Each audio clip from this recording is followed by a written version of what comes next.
When they are appealing for help, I don't say it's illusion until I have come to the realization that it's illusion.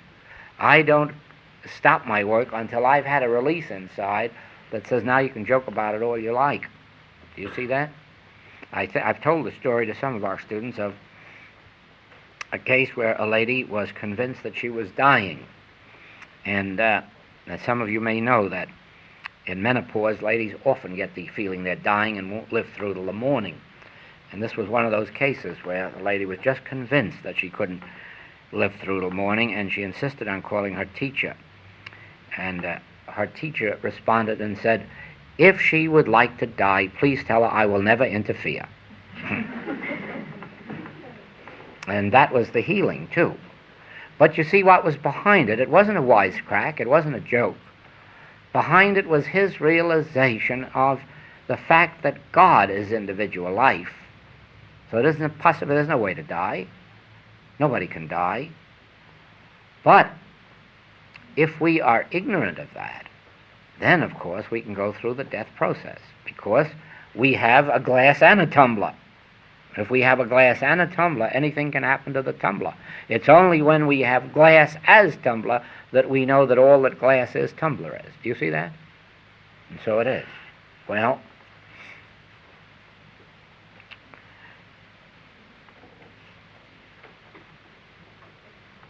of course, I will say this again. Never hesitate to laugh at yourself, because most of our trouble is taking ourselves too seriously.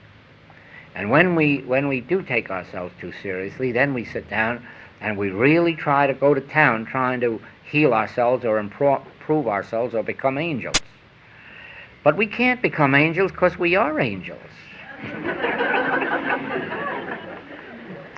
We can acknowledge that which we are. We are angels. We're told that we were born a little lower than the angels, but we've come up since then and become angels. We are angels. We live and move and have our being in God. We live and move and have our being in God consciousness. And since God constitutes our being, that really is the truth, and all else is illusion. And because it's illusion, it has no substance, has no cause, has no law, has no being.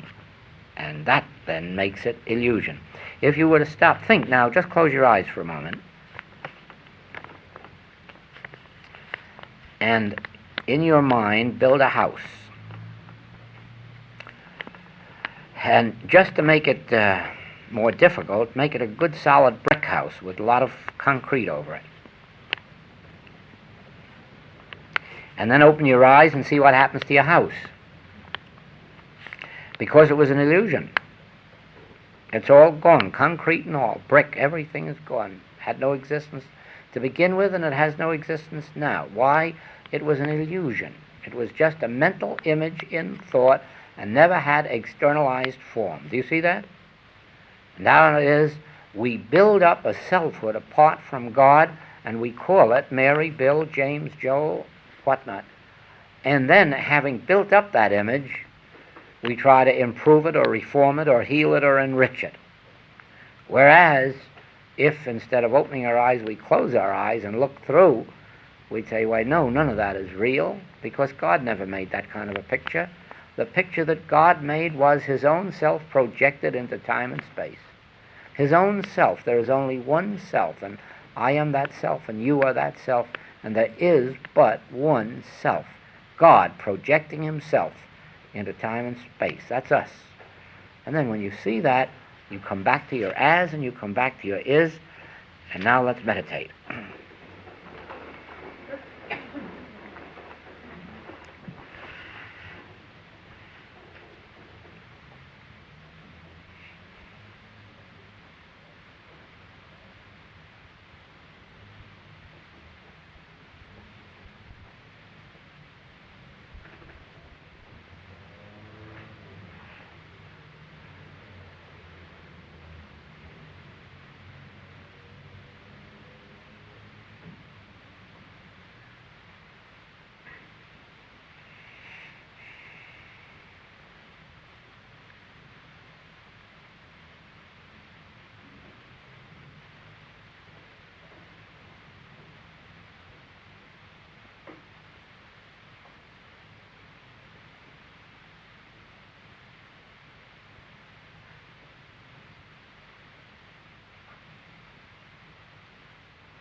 Now, do you remember last night when we searched from the toes to the head and we didn't find ourselves there? And the question is then, where am I? Who am I? What am I? And we find that this I is God and not man. Now do you see why we can say the tumbler is glass? Glass constitutes the tumbler. Therefore, all that the glass is, the tumbler is, for they are one. There is no such thing really as a tumbler. There is just a piece of glass in a certain form that we call a tumbler. And so really and truly there is no you. There is only God in a certain individualized form that we call you, but it's still God. It's still God mind, God soul, God life, God spirit, God being, God body. Do you see that? Now, when you know that, then you say, now I understand the great mystery of the Master's teaching, and that is this. I, in the midst of thee, am mighty. Now say I. That's the I, that in the midst of you is mighty. It's no other. It's none other than that very I. Thou seest me, thou seest the Father that sent me. I will never leave you nor forsake you. Say I. Well, do you think it ever will leave you or forsake you? No. How is it going to get away from you? Do you see that? Now, I will be with you unto the end of the world. And say I. Don't you believe it will be? Yes. How are you going to drop it any place? Do you see that?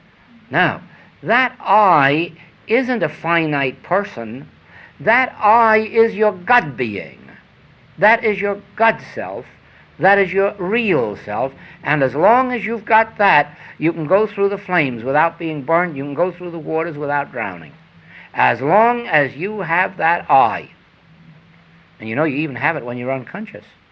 Because it's that I that keeps your heart beating, your digestion going, your blood flowing. Do you see that? Now, I, closer, is there anything else closer to you than breathing, nearer than hands and feet? Anything other than I? No, say it and see how close it is. Don't you see how close that is to you? Well, there you are. I am closer to you than breathing, nearer than hands and feet. I am, say, I am. I am closer to you than breathing, nearer than hands and feet. I am. And that I am is God. It isn't man. It isn't separateness from God. No. That I am that I am. That I in the midst of you is mighty. And that is why if you make your bed in hell, that I is with you.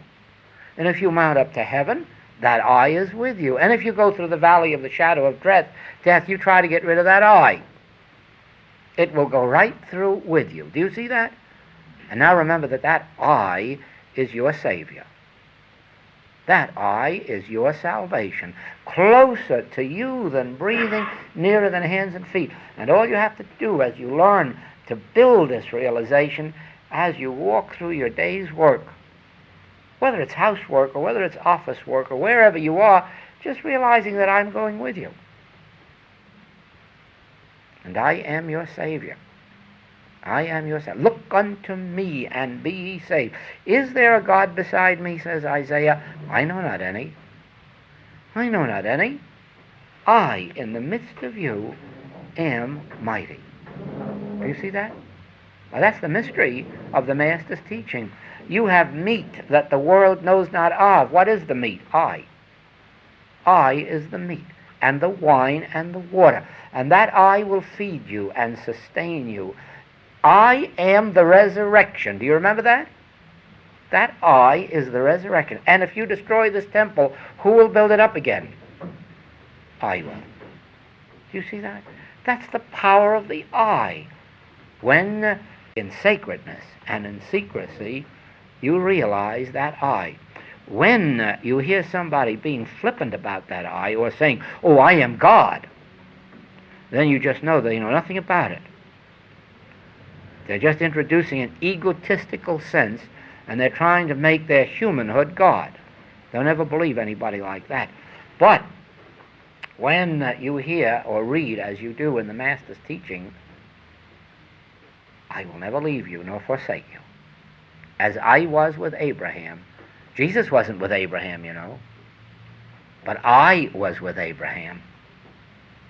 I was with Isaac and Jacob and Isaiah. I was with Jesus and John and Paul. Do you see that? I mounted up onto the crucifix with Jesus. I went into the tomb with Jesus, and I walked Jesus out of the tomb. I did.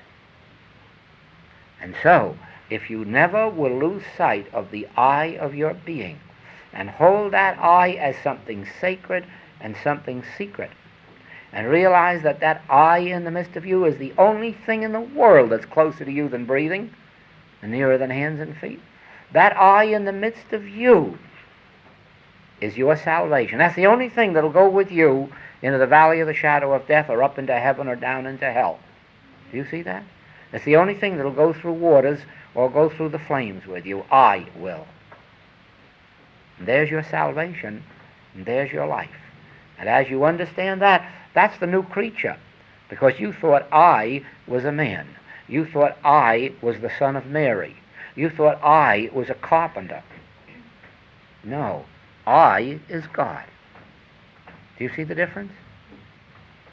When you realize that, and you ponder it, and you hold it sacred, and you hold it secret, please don't walk up and down the streets telling it to strangers, and don't go home and tell it to your husband and wife just because you're married to them.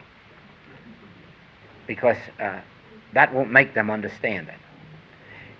That is why we have closed classes. That is why we have selection of students. So that I don't say these things to people who are going to walk out and think that I'm talking about some egotistical jackass calling himself God. Do you see that? I'm talking about I in the midst of you. Something very sacred, something very secret. And if you pray in secret, the God that he... Why, don't you know now what that means in the book of Matthew? You better go home. You better get home right away. I'm apt to forget tomorrow. Go home while the doors are open. Look at this. Take heed that ye do not your alms before men, to be seen of them. Otherwise you have no reward of your Father which is in heaven. Where is heaven? Within you.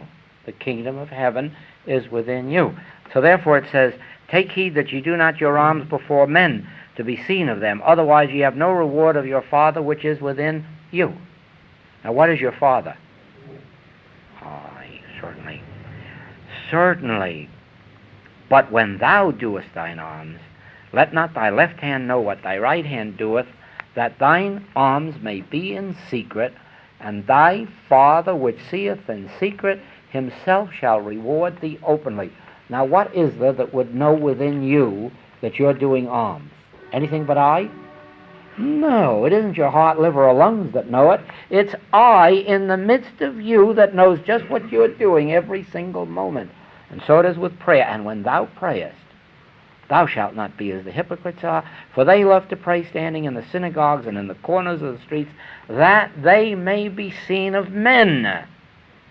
But thou, when thou prayest, enter into thy closet, go within, and when thou hast shut thy door, pray to the Father which is in secret, and thy Father which seeth in secret shall reward thee openly. Now, when you pray, is there anything within you but I that can hear it? No. It's I that's knowing what I am doing. It's I that knows what Joel is doing. And all Joel has to do is be sure that he's right with the I within himself, and then he's right with God. And no man has to know it outside. No man has to know it. All I have to do is know it in here, and that which is the Father, which is the I of my being, my Christ self, that knows it. And that then raises up seed. And if I need anything in the external world, I know it, and I is the presence that goes before me that brings it about. Do you see that? Now study this word I tonight and tomorrow, won't you? Do it sacredly, though. Do it secretly. Do it as it says here in Matthew, within your own being. Don't let the world know about it. And just the same as you don't have to go around saying, I am honest, if you are, in some way or other, it's so apparent in your face and your bearing and your demeanor that you never have to tell anybody, and your credit's good. And you don't have to tell man whose breath is in his nostril, I am honest. Do you see that? And the same way, you don't have to parade your virtues, nor do you have to parade your prayers, nor do you have to care whether man ever knows that you've done a good deed. All you have to care about is I know it, and let I take care of it within itself. And you'll see that once you have a sacred and a secret relationship with the I within you, you'll never again have to be concerned for a man whose breath is in his nostril, or whether he knows or whether he doesn't. And even if you are swimming off the beach of Hawaii, as I have been, somebody in South Africa will invite you to come over, and you wonder how they found out about you. But I know that I is the presence that travels over this globe telling people about the message of the infinite way. Because we don't use any other method. We don't use the method of men. We stick to the method of God. If I within me know that the infinite way is right, then the I of me will tell the I of you. Do you see that? And that's how we're brought together, without human mode or means. Something in you responds to that something in me, and that something is God. Thank you, sir. Thank you, thank you, thank you.